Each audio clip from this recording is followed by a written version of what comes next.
Hey there everyone, welcome back again to Engineering Pritam. In this video, we will talk about sketched hole inside PTC Creo Parametric. So without further ado, let's get started.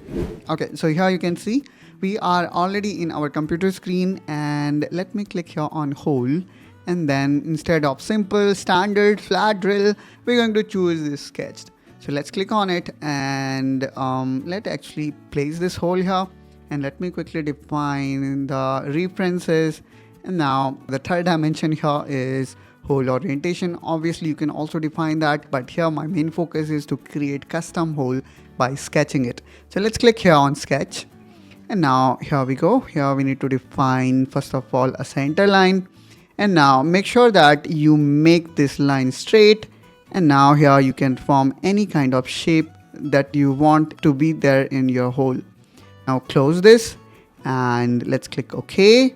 And in this way guys, you will be able to create your own custom hole based on your requirement.